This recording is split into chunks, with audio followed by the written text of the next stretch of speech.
Finn O'Brien wasn't supposed to be there. He stood at the edge of the grand ballroom, crystal chandeliers glittering above him, surrounded by a sea of masks and champagne flutes, wondering how the hell he ended up crashing a costume party in downtown Manhattan wearing a last-minute black tux and a matte gold mask he'd borrowed from his driver. "Sir, this is a private event," the doorman had warned when Finn strolled past the velvet ropes. "I'm aware," Finn had said smoothly, flashing a smile that usually got him out of trouble or into it. "I was told the real fun is never on the guest list." He hadn't lied.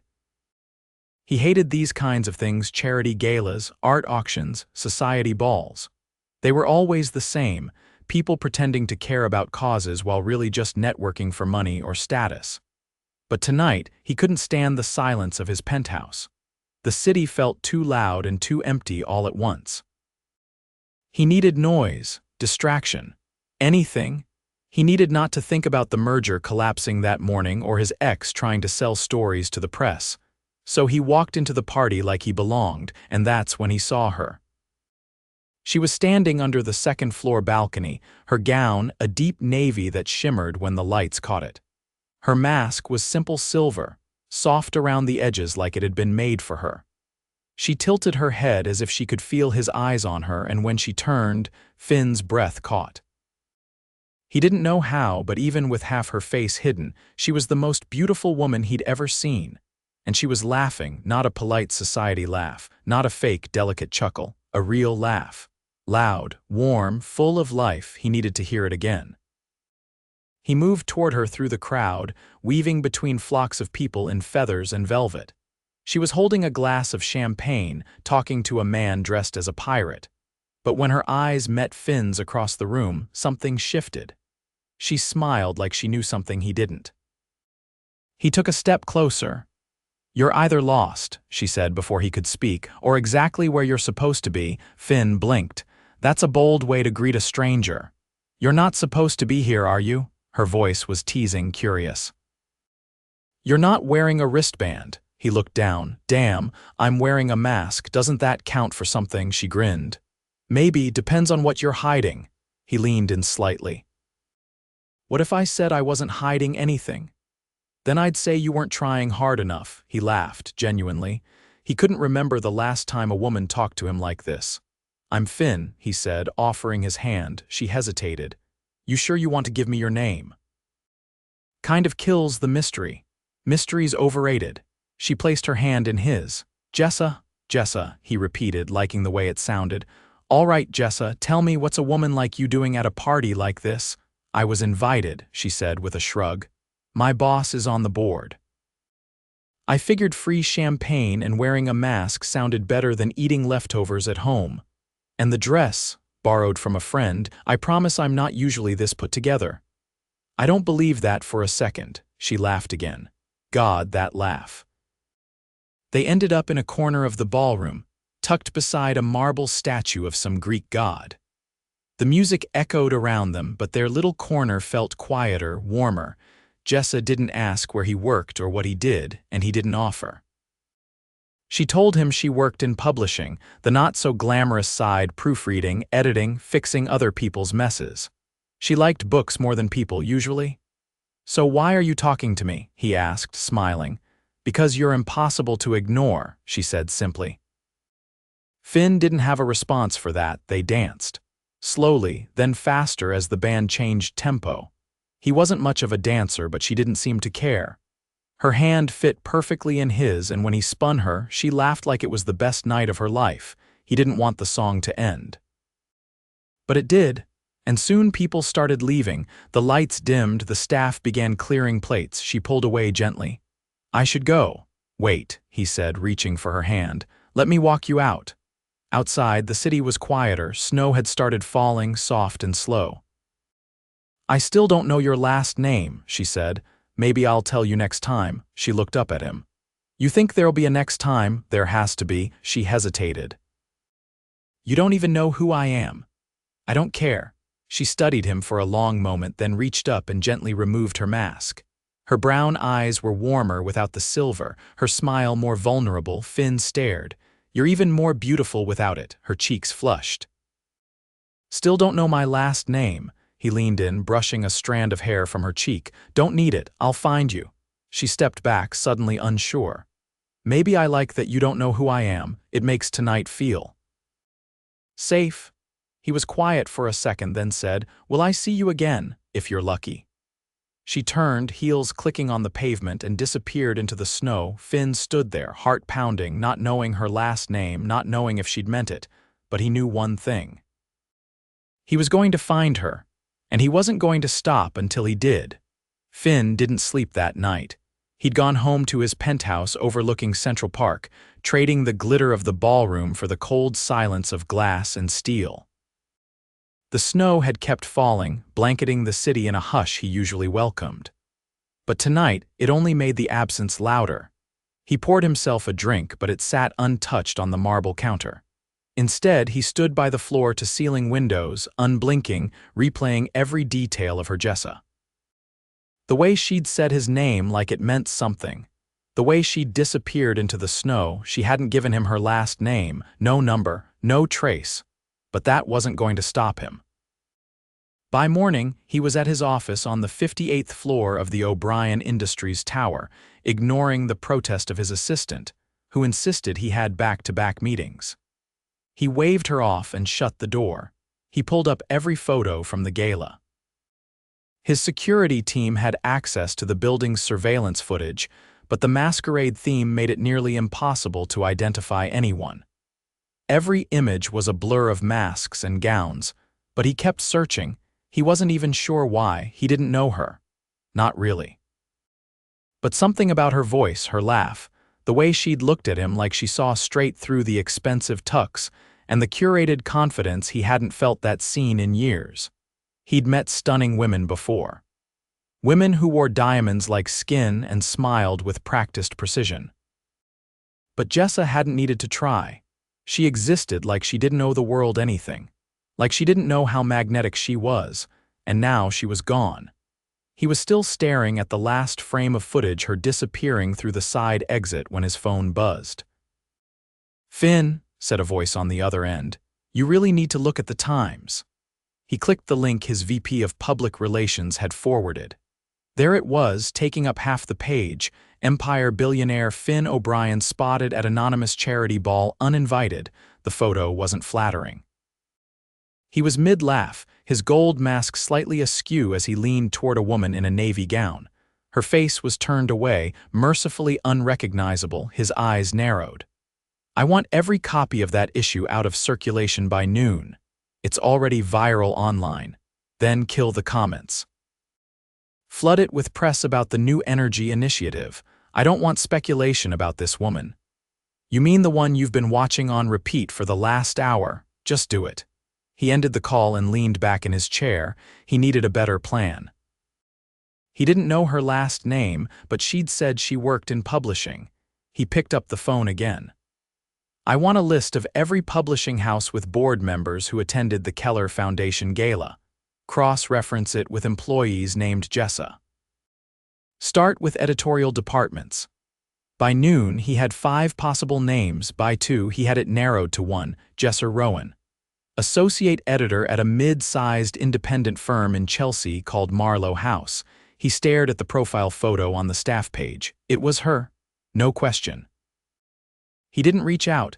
He wasn't even sure what he'd say, so instead, the next morning, he walked into the lobby of Marlowe House unannounced, dressed in a tailored charcoal coat over a navy suit. No entourage, no press, just him. The receptionist blinked up at him. Can I help you? I'm looking for Jessa Rowan, he said. She's in a meeting right now. I'll wait. The woman nodded hesitantly and pointed him toward a small seating area. He sat, pretending to read a magazine while his pulse thudded in his ears. 20 minutes later, he heard her voice before he saw her. No, that chapter needs another pass. We can't lead with that scene. It undercuts the tone of the entire story. She stepped into view, holding a stack of manuscripts against her hip, her hair pinned up with a pencil, glasses perched on her nose. She looked nothing like the woman from the gala. And yet everything about her was exactly the same. He stood. She stopped mid-sentence. "You," she breathed. The person beside her glanced between them, sensing something unspoken before awkwardly excusing themselves. Jessa didn't move. "What are you doing here?" I said I'd find you. She blinked, stunned. "You actually did."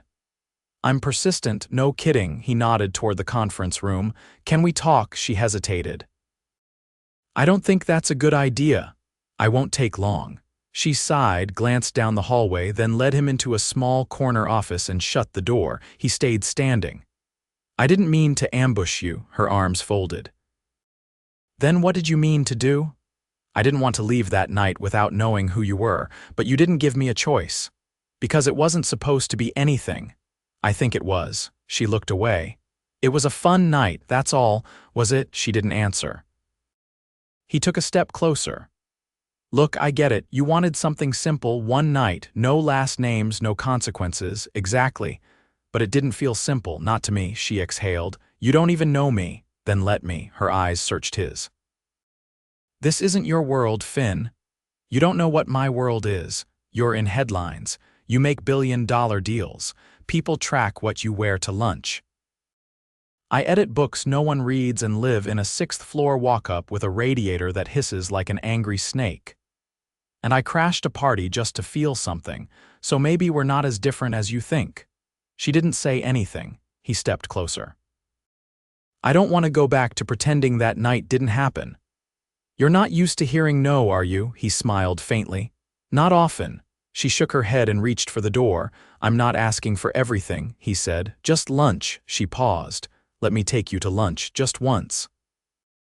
If it's a disaster, you'll never hear from me again. Promise?" "Scout's honor." She turned slowly. "You weren't a scout." "I definitely wasn't." She stared at him, then sighed. "Fine, one lunch," he grinned. Now I have back-to-back meetings." "But tomorrow's open. I'll pick you up. I'll meet you there," he nodded. "I'll send a car." She arched a brow. "Just in case it rains."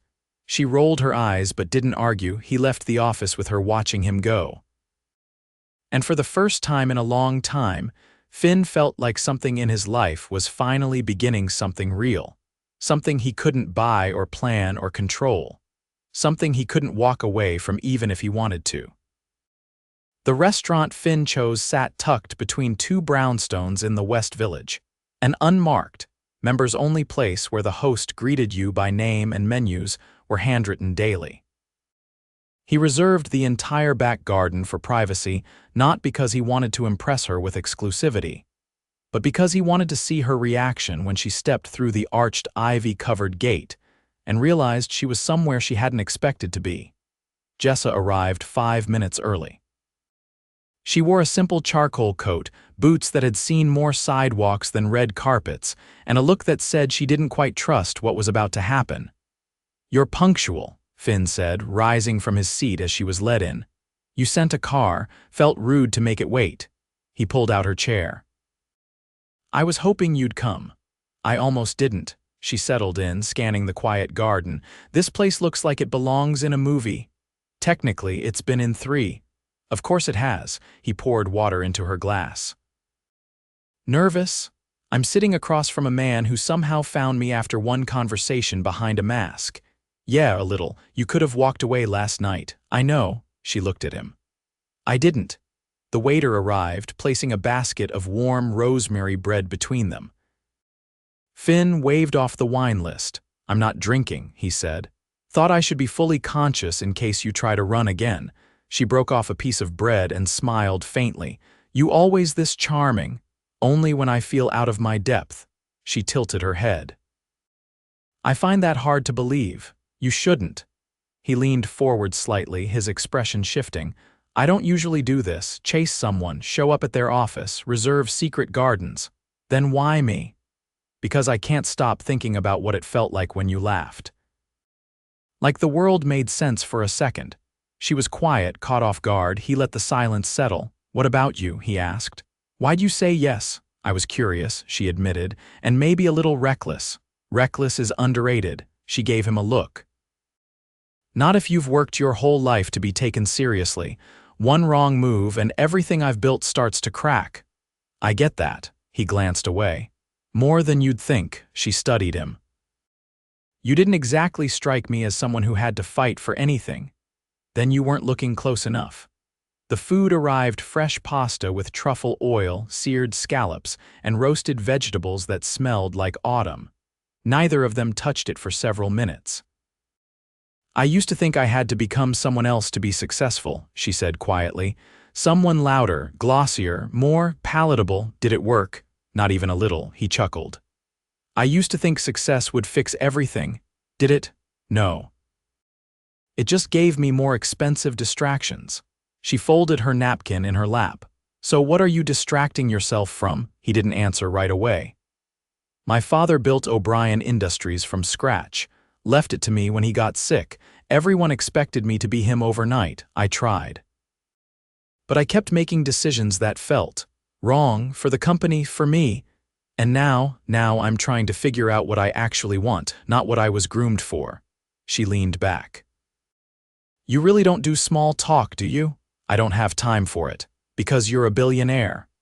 Because I'm tired of pretending I'm not human. She looked at him, then picked up her fork. They started eating, the tension around them thinning. I've never dated someone who could buy a country, she said after a moment. I've never dated someone who edits poetry books. Good. Then neither of us knows what we're doing. He laughed, and this time she didn't look away. After lunch, she declined dessert but walked with him through the quiet cobblestone alley behind the restaurant. The winter air was crisp but not cruel, and she tucked her hands into her pockets. You do this with all your lunch dates? She asked. Rent out gardens and stroll through alleys like we're in a black and white film? No, usually I'm in meetings or on planes. And yet you're here. I didn't want this to be something I squeezed in between conference calls. She stopped walking. Okay, you've got my attention. Now what? He turned to face her. Let me take you out again, this time somewhere that isn't curated to impress. Like where? He thought for a second. Do you like jazz? I don't know. Then let's find out. He reached into his coat pocket and pulled out a slim, black envelope. She raised an eyebrow. You carry event invitations in your coat. I'm full of surprises. She opened it and scanned the contents. The Blue Vesper, private set tonight. I know the owner. Of course you do. Say yes. She hesitated, then tucked the envelope into her bag. I'll think about it. I'll send the car. He didn't wait for confirmation. Just leaned in, brushed a kiss against her cheek, and walked away. That night she stood outside the Blue Vesper, unsure whether to go in. The building was tucked behind a hotel, its entrance marked only by an old brass lantern flickering above the door. The sound of a saxophone bled softly through the walls, smoky and low. She stepped inside. The room was candlelit and intimate, with a small stage and velvet booths. Finn was already there, waiting at a table near the front. He stood when he saw her. You came. I figured if you were going to all this trouble, the least I could do was listen to some music. He offered her a seat. I wasn't sure if you would. I wasn't either. They didn't speak much during the first set. The band played slow and moody, the kind of music that curled around your ribs and settled there. Jessa sipped her drink and let herself sink into the moment, not thinking ahead, not calculating, just being. When the set ended, Finn leaned close. Want to dance? This isn't really a dancing kind of place. Then we'll make it one. He stood and extended a hand. She stared at it, then at him, then stood. He pulled her gently into the open space between tables, and they moved slowly, swaying to a rhythm that barely existed. You're not half bad, she said after a minute. I had a good teacher. My mother used to make me practice in the kitchen. That's incredibly endearing. Don't tell anyone. I have a reputation to maintain. They kept dancing, the rest of the room fading. Eventually, she rested her head lightly against his chest. He didn't say anything, just held her like he didn't want the moment to end. When the final notes of the song drifted away, she pulled back slowly. Thank you, she said softly. For what? For not being what I expected. He brushed a strand of hair from her face. What did you expect? To feel out of place? To feel like I was just another distraction for a man who gets bored easily? He met her eyes. You're the opposite of boring. I don't know what this is yet, she murmured. Then let's take our time figuring it out. She looked at him for a long beat, then nodded. They sat back down, the music beginning again. Outside, the snow had started to fall, soft and silent. Inside, neither of them noticed. Jessa didn't expect to see her name printed in gold foil. She stood frozen in the middle of the Marlowe house lobby, the invitation in her hands so thick and expensive it might as well have come dipped in 24-karat gold. Her name was written in elegant script across the envelope, no postage, no return address. Just hand-delivered luxury. Inside, the card read, Jessa Rowan, you're formally invited to the Winter Solstice Gala at the Glass House tomorrow at 7. No signature, no note, but she didn't need one. Only one man in the world would send an invitation that cost more than her rent, and still manage to make it feel like a question rather than a command. Finn O'Brien had a way of creating moments that felt suspended outside of reality, quietly opulent, intensely personal, and somehow always unexpected. She'd seen him 3 more times since the night at the Blue Vesper. Each time had been different. Once, he'd shown up outside her office with 2 cups of coffee and tickets to a tiny rooftop art exhibit. Another time, he took her to a bookstore where he'd arranged for her favorite author, someone obscure and never in the spotlight, to be waiting upstairs to sign a first edition he'd tracked down and purchased exclusively for her. And once, they did nothing at all. Just sat on the floor of his apartment, eating takeout while arguing over whether jazz or blues had more soul, but this was different. This was an event. Public, formal.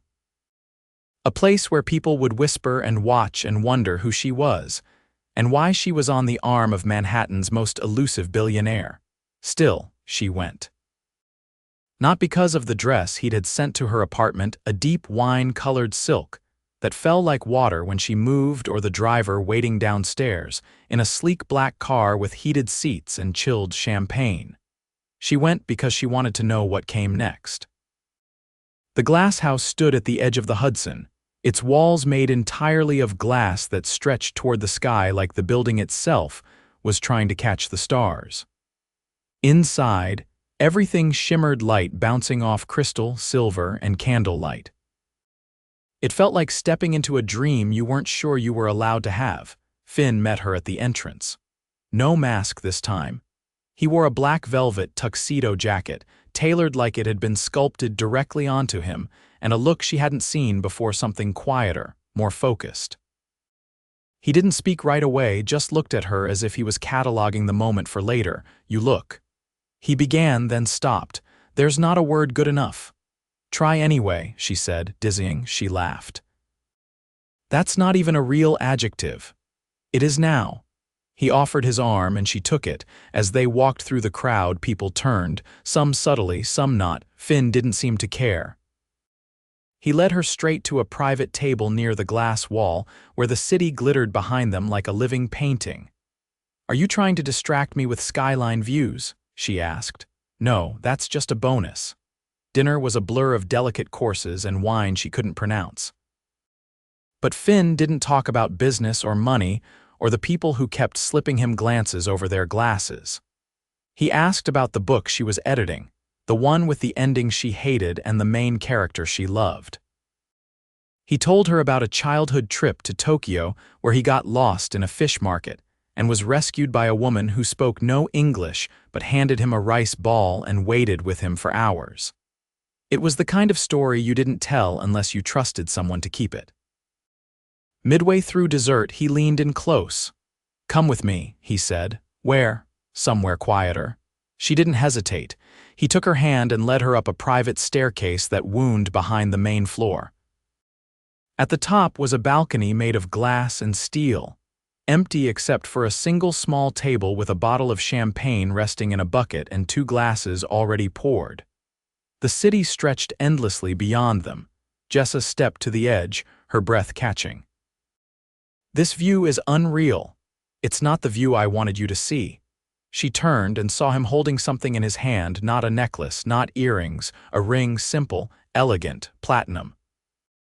A single oval diamond surrounded by a delicate halo of smaller stones that caught the light and scattered it like a constellation. Her heart stopped.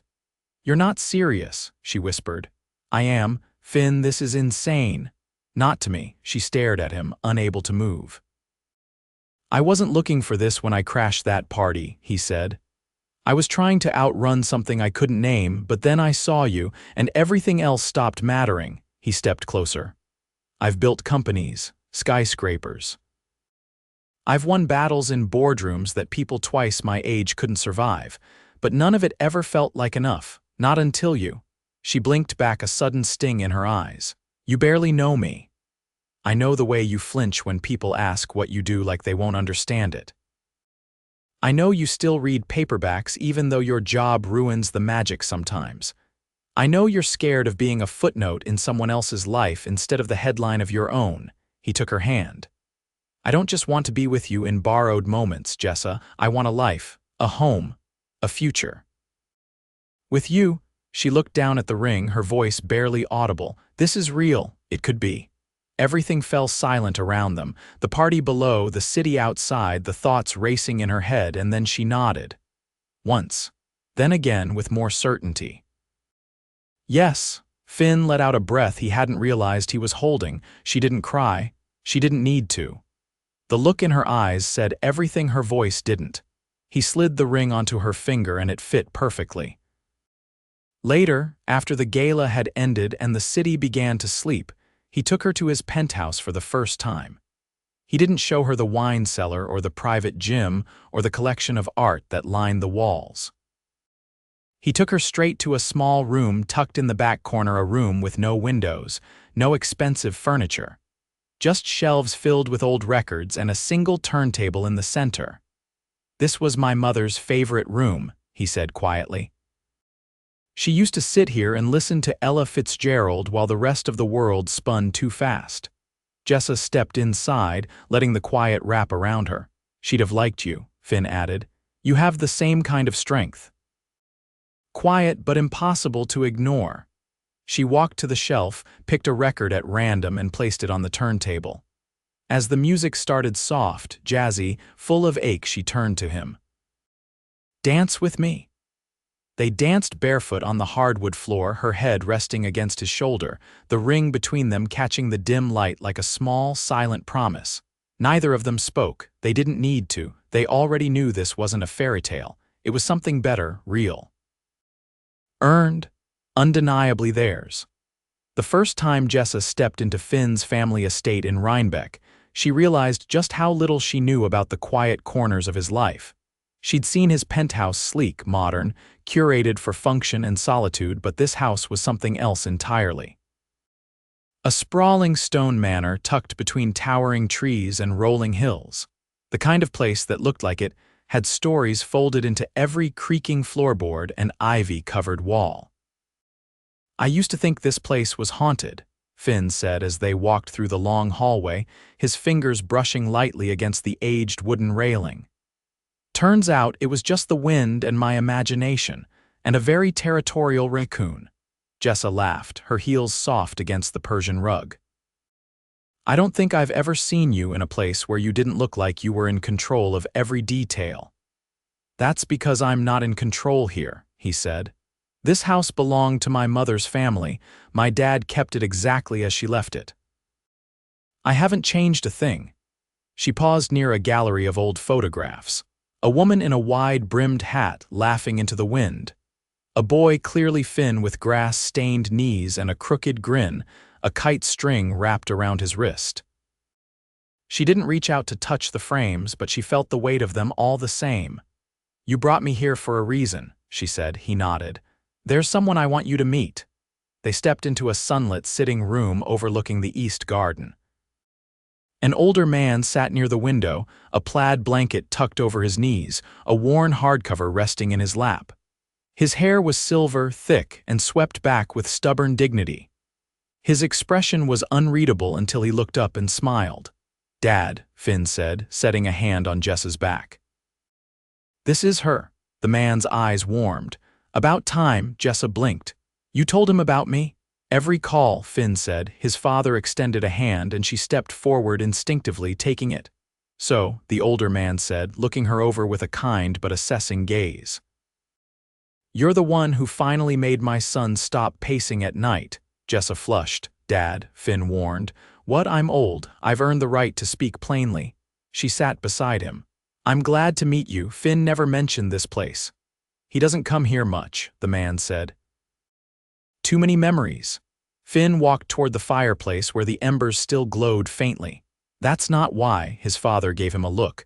Then why did you stop coming? Finn rubbed the back of his neck. Because I didn't know who I was without the company, and here, I'm just a son.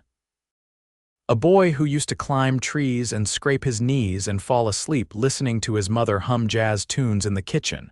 Jessa watched him, something in her chest tightening. You didn't have to be anything else, she said quietly. I know that now. His father nodded slowly. He's different with you. I'm not trying to change him, Jessa said. No, the man replied. You're reminding him who he's always been. They stayed for the weekend. Jessa cooked breakfast one morning while Finn made coffee barefoot and relaxed in a way she hadn't seen before. They walked the winding trails behind the house, her hand in his, the air filled with the promise of spring breaking through winter's hold. He showed her the treehouse he built when he was 11, still standing, lopsided but proud. She made him climb it, and he did with a groan and a grin, and when she followed, he kissed her like they were teenagers hiding from the world. On the last night before returning to the city, they lay sprawled on the couch, an old record playing in the background, her head on his chest. You're not what I expected, she murmured. He brushed his thumb along her shoulder. Good, no, I mean it. I thought you'd be all sharp edges and control, but you're exhausted, she laughed. Human. He tilted his head to look at her. You make me want things I didn't think I was allowed to want. Like what? Quiet, peace, a life that isn't measured in deals closed or headlines. She lifted her hand, resting it against the side of his face. You have that now if you want it. I do, he said, but not just the idea of it. I want it with you. He didn't say more. He didn't need to. Back in Manhattan, everything shifted. The press caught wind of the engagement, of course. Photos surfaced of Jessa leaving Finn's car, of them walking hand in hand into a private dinner, of her ring catching the sunlight like it had been waiting for its moment. She received a flood of attention, most of it noisy, some of it cruel. You're not what they expected, Finn said one night as she sat scrolling through a thread of online comments. I'm not rich, I'm not famous, I'm not polished. You're real, he said. You're everything they don't understand because they've never seen me like this. She nodded slowly. I can handle it, I want to keep something for us, something unshared. He reached into his coat pocket and pulled out a folded piece of paper. Then let's do that, she opened it. A list, scribbled in his handwriting. 1. A house near the water. 2. A dog that refuses to listen. 3. Sunday mornings with no alarms. 4. A bookshelf built into every wall. 5. You, always. She looked up at him, her eyes wide. What is this? Our list. Things that are just ours. No press, no cameras, no noise. She folded it carefully and tucked it into her wallet. Then here's my addition, she said. 6. No wedding planner, he laughed.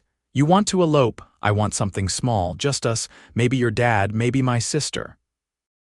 Something honest. Then that's what we'll do. They married in a quiet garden behind the estate in Rhinebeck, beneath blooming dogwoods and soft, golden light. Her sister cried. His father gave a short, heartfelt toast that made everyone fall silent. There was no media, no headlines, no spectacle. Just vows exchanged with trembling hands and full hearts. Afterward, they danced on the lawn as dusk settled around them, the world shrinking to the space between their bodies.